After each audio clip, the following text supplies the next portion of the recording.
Mall of America. It's home to world-class shopping, great dining, and amazing attractions and events. And these are our stories, presented by Bloomington, Minnesota Travel and Tourism. Hello, Mall of America fans, and welcome to So Much More. I am Jill Runzel, your host for today's podcast, joined by Sarah Johnson. Good morning, Sarah. Hi, Jill. How are you? I'm doing great. Thanks for having me. Loving the fact that spring is in bloom. It sure is. And we're going to talk about that today because we're celebrating spring and art and creativity with the Minneapolis Institute of Art, otherwise known as MIA. We love it because we're MOA, they're MIA, so we're great partners. And we're going to talk about their signature event, Art in Bloom. We're joined by Liz Short, president of the Friends of the Institute, MIA's volunteer group, and Amanda Luke, who's the chair of Art in Bloom, to talk about how art and florals come together in this one-of-a-kind experience. We'll also dive into their exciting activation at Mall of America on April 19th, just coming up in a couple weeks, plus a fun Toddler Tuesdays coloring contest on the 14th. So welcome, ladies, to So Much More. Thank you so much for having us. Yeah. We're going to dive right in because we were just talking about planting flowers and getting ready for spring. So for those not familiar with this event, share a little bit about the mission and impact of Minneapolis Institute of Art in the community and what this event's all about. Well, for the Minneapolis Institute of Art, their mission is to inspire wonder through the power of art and to make art accessible to all. And that really is what Art in Bloom does. It is wondrous with the flowers. It is inspirational. The key behind it is to take our beautiful artworks, and we have 100,000 in the collection, of which only a few are on view at any particular time, but to identify certain artworks and then invite the public to interpret them through floral presentation. And it's something that unique. It's 4 days a year. You don't get it at any other point in time. And so it is wondrous. It is simply wondrous to walk in. And it's free to the public. MIA is always free to the public. So you are welcome to come and enjoy the floral display. I mean, MIA is not only a cultural hub, but it is a true destination, not only for locals, but tourists. And it was interesting because Lynn Farmer and I had discovered some research that there's a lot of crossover traffic between Mall of America and the Minneapolis Institute of Art. So I'm curious of how it's important to not only get that frequency of the local visitor, but also draw in the tourists that come visit Minnesota. Well, I think it's interesting that you say that. You don't really think about the two places having such an overlap in audiences, but, they really are cultural hubs, cultural icons in a sense. And I think a lot of people know about, obviously the Mall of America really stands out. And going over to MIA too, you see some really fantastic artworks, and it's just such an amazing free museum that anyone can access.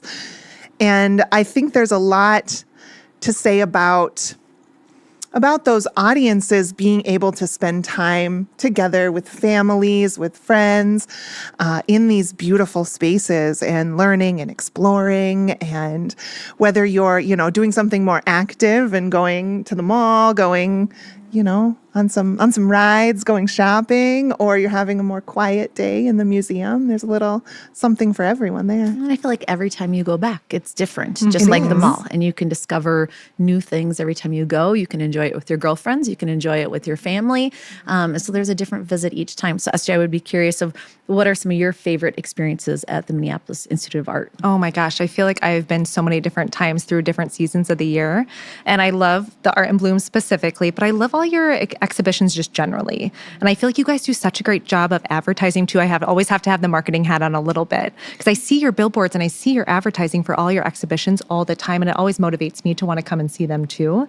But I will say I loved your Giants exhibition. I was lucky enough to be there on the opening night and it was stunning. But it was so culturally relevant, so fun to see.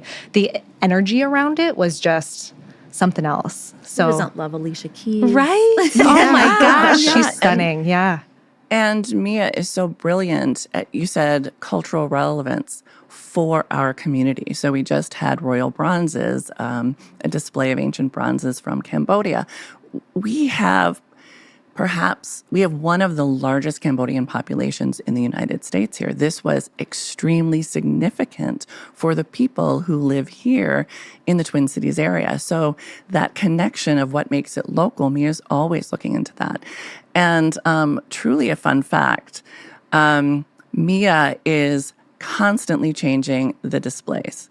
So in 2025, I believe that they moved 15,000 times throughout the year. Wow. So pieces come on and off. It's for special exhibitions, but it's also for the permanent collection. So you may think, oh, you've seen that before. You haven't. And you haven't seen this piece next to this piece. Or maybe there was a piece that was in storage for many years. Because remember, it's 100,000 pieces of art that Mia can mix and match and display. Most of them are in storage at any one point in time. So you always want to go back to see something new. Yeah. That is Just like at fascinating. Mall of America. That is why we have a good tie. There's always something new going on. Yeah. I do love a fun fact, too, that you guys do special events and weddings. And I've been lucky to be there as you guys have been setting up or transitioning for weddings. It is stunning to have a long table or that celebratory moment surrounded by all your beautiful art.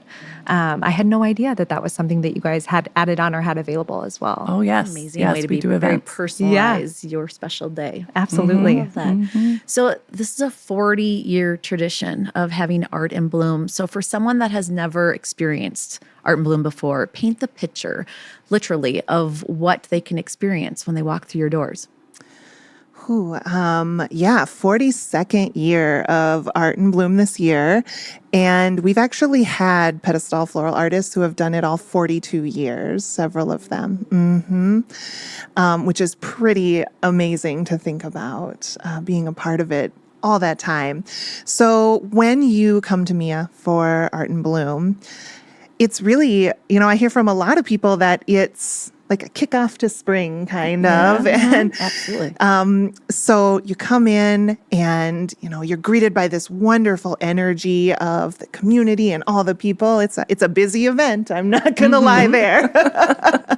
It's, what do we say? Like any given day, 10 to 15,000 people can go throughout the space. So you walk in and you're immediately greeted with this buzz, this really exciting energy that you might not expect from a museum space.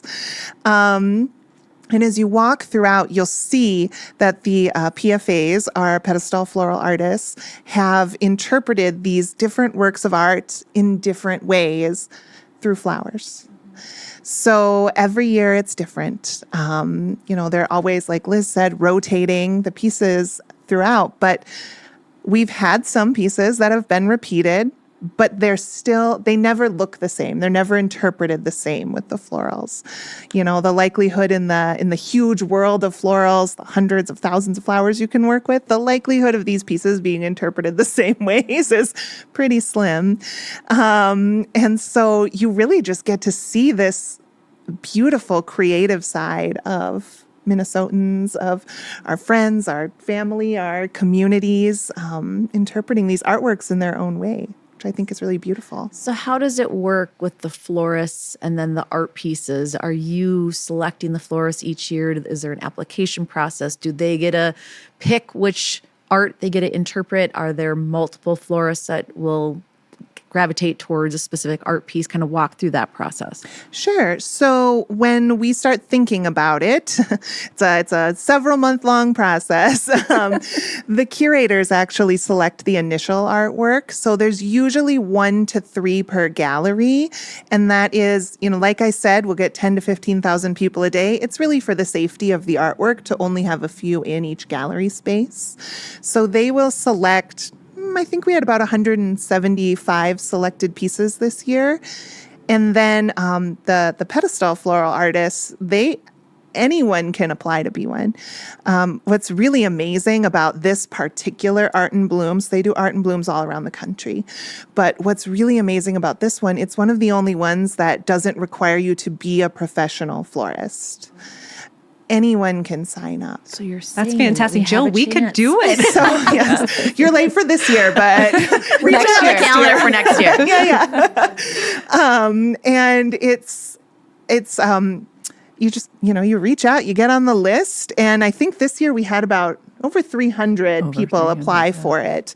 So then it's essentially a lottery system of getting the pieces. So we, of course, the people who have done it in 42 years, we invite them back first. But beyond that, it's really a luck of the draw, kind of. And the floral artists actually get to select their top 15 of the selected pieces. And then again, a lottery system where, you'll get a number. And if you're number one, you would likely get your first selection. And if that one gets taken, then the next person, if they have the same selection, they'll get their second choice, so on and so forth. It's a very, very tedious process.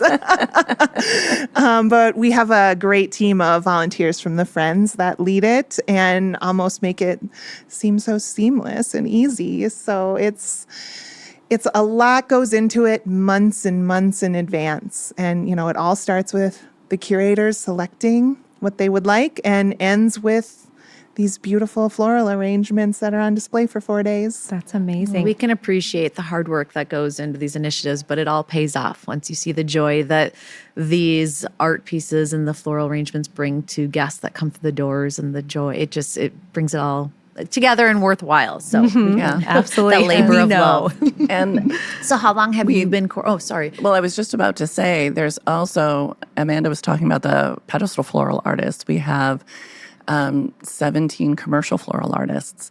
So all of the individual artworks are designed by the PFAs, as we call them. The signature piece of Art in Bloom each year is interpreted by the commercial floral artists.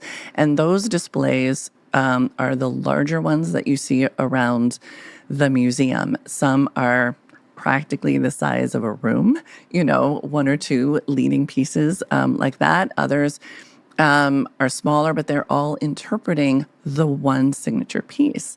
And that's marvelous, because then you can go to each of these displays and see how someone else was inspired by the art. So it really is, it's inspirational. And the piece this year is just a stunning Japanese vase that you really have to see to believe. Wow. So can you share any Excited. details, or is that to be revealed once the No, it is a Japanese vase from the Meiji era, so more around the 20th century. It's cloisonné. It is about 5 feet tall. Oh, wow. You've never, well, I can't say you've never, but rarely have we seen something that large as what we think of as a vase. The colors are brilliant. It is the essence of spring. And all of the marketing that you've seen has been inspired by that work. So you could almost use it as a, Where's Waldo almost? Do some close looking. Where did that flower come from? Where did that bird come from? It is covered in spring. It really is a wonder to behold. That's amazing. Have you ever thought about extending the days? You mentioned that I think it's 3 days. 4 days, thank you. Have you ever thought about extending further, or you're like, it's great at 4, let's keep it that way? I'll add, I have been a floral artist in the past for Art in Bloom, and keeping the flowers alive more than 4 days. The museum is a surprisingly dry climate to protect the art primarily. And so those flowers, they even on the 4th day, sometimes you're still trying to replace flowers because you want them to look as beautiful on day 4 as they do on day 1. And so I think the floral artists would not love if we extended it more, because then you're really having to go in and refresh those flowers even more than you already do. Yeah. But Mia does think about that as well, because it's so lovely and intriguing, but recognizing the challenge it is with the real flowers. Mia, for the first time, is really leaning all in to recognizing this as a special exhibition in its own right. And so they've developed the concept of a month of Art in Bloom. And so that's where we're getting these special activations. So we're bringing Art in Bloom to the Mall of America, so that people who either don't have the opportunity to experience it because of they're visiting this time or it doesn't work into their schedule, they now have exposure to various aspects of Art in Bloom. We're also having throughout the month opportunities to win a year of floral arrangements from Bachman's, and all of the Meet at Mia Thursday nights are floral and art and bloom themed. So you can come and celebrate spring all month long at Mia. And the other special thing we're doing is making the days longer. So we'll be open till 9 o'clock on Thursdays, excuse me, and 7 o'clock on Friday and Saturday. That's great. Do you find that people that come out for Art and Bloom are your frequent visitors, or do you see that it opens up the door to other audiences that wouldn't typically come to Mia? Definitely it brings in some new audiences. I think you'll get a lot of repeat folks, but I know people that, this is their annual tradition. A lot of people look forward to it and seeing how the artworks are interpreted. And like I said, kind of that kickoff to spring for a lot of the community. So I think it really helps in, Mia's mission of making art more accessible by bringing something that's so dynamic in. And it really, like I said, brings that buzz and that great energy into the space of having that many people around. So yeah, I find that it's definitely a lot of new folks, but a lot of returning. It's so many people. So Well, we love that you're bringing it out here. So I would Yes. love to talk a little bit about that and what you guys are doing at Mall of America. So SJ, do you mind kind of giving an overview of what they're going to be Yes. doing here at MOA? Absolutely. So there's two elements that we're really excited about, which is and you feel free to jump in and fill in the additional components. We'll have you in our Rotunda space doing floral bouquet making for one of the activations. And then we're also having you for Toddler Tuesdays. So we have both facets, and I think that we talk a lot about that, where our overlap of audiences are so perfect, is it's the adult-centric components where people want to participate in that capacity, but also getting young people involved early on as well. So we're excited to take both paths with you for the Toddler Tuesdays and an activation in the Rotunda. But feel free to share from your perspectives too what you're excited about. Yeah. In terms of the Toddler Tuesdays, what is so fun is not only bringing the art to the families, to the children, but what we're asking the kids to think about as they create their marvelous coloring projects is to think about giving those to someone that they love, to develop this. So it really is a gift for someone else. Really, flowers are a gift that keep giving to all of us throughout the year.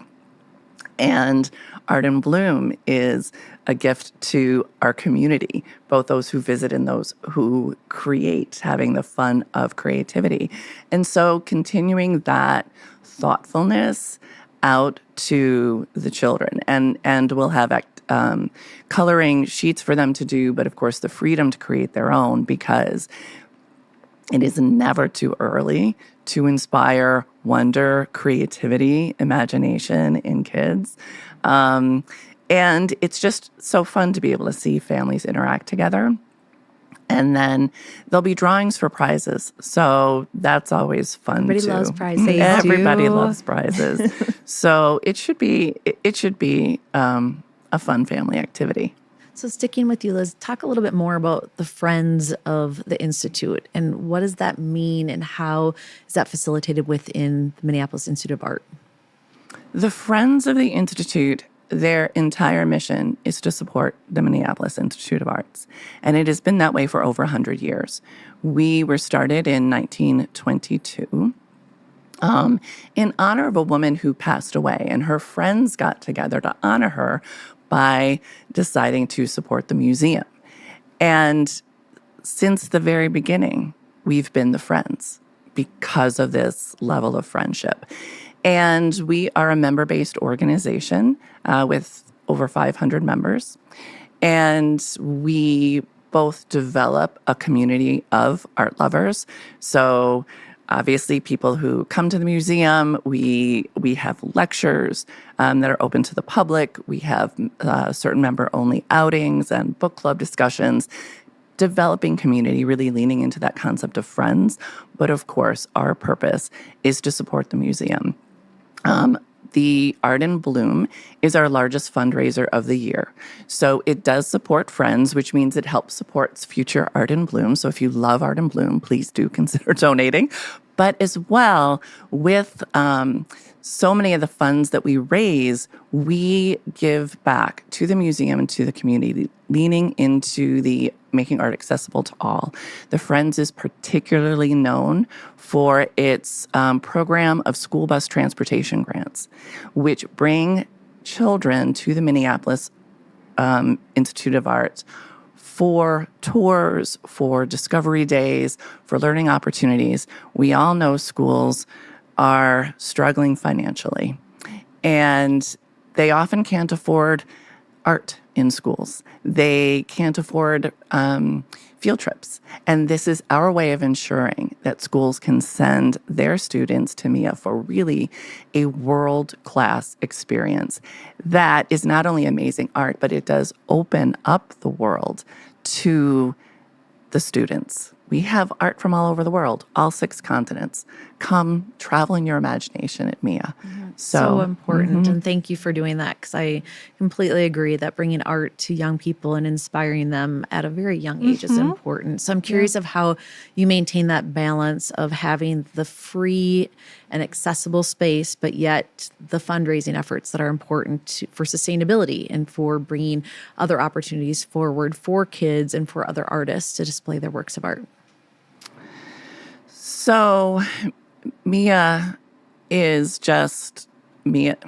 MIA is amazing. We really have been gifted with the opportunity, relationships with the state, with the city, with the park board that have allowed us to offer free admission to the public. And there's no proof of Minneapolis living. You know, if you go to MoMA, you have to pay $25 to $30 or more to get in, unless you live in New York, and then maybe you get in free or at a reduced price. There's no such, you just walk in. At MIA, you simply walk in, and that's everybody. So again, really leaning into accessibility for all. And I think it really talks about the power of philanthropy in the Twin Cities area. Those who give to sustain this. This makes us really unique in America, that we can say we are free for all. And that is so, it resonates with people so strongly that it is something that people wish to sustain. That's amazing. So, Amanda, tell our viewers and listeners, how do they find out about Art in Bloom if they want to learn more? What website should they go to? What should they prepare for? And what do you recommend as far as they experience the event coming in the next couple weeks? Yeah, definitely go to the Minneapolis Institute of Art website for sure to get all of the information you need about, directions, parking, things like that. We always encourage, coming in groups, carpooling, because like I said, it's busy, taking public transportation when you can. There is valet service available as well at the event for anyone who needs it. So yeah, just checking out the website, checking out social media for any updates, but ultimately coming when it works for you and your family to come and visit. Do you want to mention some of the workshops? Because, some great activations. Yeah, we have some really wonderful workshops throughout Art in Bloom weekend. So we're actually doing 5 workshops over the weekend. Tickets are available for those already. So they're all kind of that flower theme, obviously. But we'll have one on, I know there's one on Ikebana design. There is one on sustainability in floral arrangements. So kind of like how you can bring in that sustainable practice. One on making arrangements with like grocery store kind of items, things you can get every day. It is. It's always really fascinating. And then a couple that are kind of like pressed flowers or making a flower in like a little vase, a little arrangement. So a little more decorative. But it'll be a great weekend for, learning a new skill potentially while you're exploring these flowers. And then on Sunday, it's our family day as well. So we'll have several fun activities for kids, for families, coloring activities. Gosh, they have so many planned too. What is it? The flag making? At a windsock. Windsock, thank you. Windsock making. There's the artists from Children's Theater Company will be performing for the families. And if you are someone who loves the nightlife, you have to look into Party in Bloom. You have to. It is Wednesday, so the official kickoff to Art in Bloom. It opens to the public at night, at 10 a.m. on Thursday. But the official kickoff is that Party in Bloom Wednesday night, April 22nd. Tickets are on sale. It is the event of the season. Get dressed in your finest floral style. Come to be exposed to stunning style activations by Martinette Patrick III. There's beautiful botanical-inspired cocktails. Their Boucheron is, which was voted best restaurant by Food and Wine magazine, will be offering the food items for the party. So you'll be seeing amazing floral installations from those commercial floral artists, and we'll have a number of galleries open with the pedestal floral artists there too, so you can have a conversation with them about what they've done and why. So immerse, and we'll also have music. Fantastic. So yeah. there's music, there's dancing. We've got a DJ, we've got Dessa coming for an hour. Yep. So you really want to get there. It opens, there's a VIP ticket that starts at 5:30, open to the public full on at 7. And you just want to get there and style the night away with florals and fun at the party. That's great. I really want to see Yes. everyone's amazing outfits. Oh, you guys already my talked about doing a little challenge. Yeah. shopping today while you're here, which we love. And SJ and I are hoping to join you. Yes. We've been there in the past, and it is a fabulous event. So we wish you the very best. This has been an amazing conversation. We hope we've inspired a few of you listening and watching to check out Art in Bloom. There's so many wonderful things coming here in April. So mark your dates now. So not only on the 14th and 19th of April, coming out here to Mall of America to experience all the fun things that Minneapolis Institute of Art is bringing to all of you, but also for the 22nd, April 22nd is the Party in Bloom, and then the 23rd for that weekend kicks off a 4-day celebration. But sounds like you guys have a filled calendar. So check out the Minneapolis Institute of Art online so you can find out all the things that you need to know. And join us to kick off the spring in style. So thank you for joining us. This episode is So Much More, and we will see you again soon. Thanks for listening to So Much More, a Mall of America podcast. Subscribe wherever you find your favorite podcasts. This show is presented by Bloomington, Minnesota Travel and Tourism.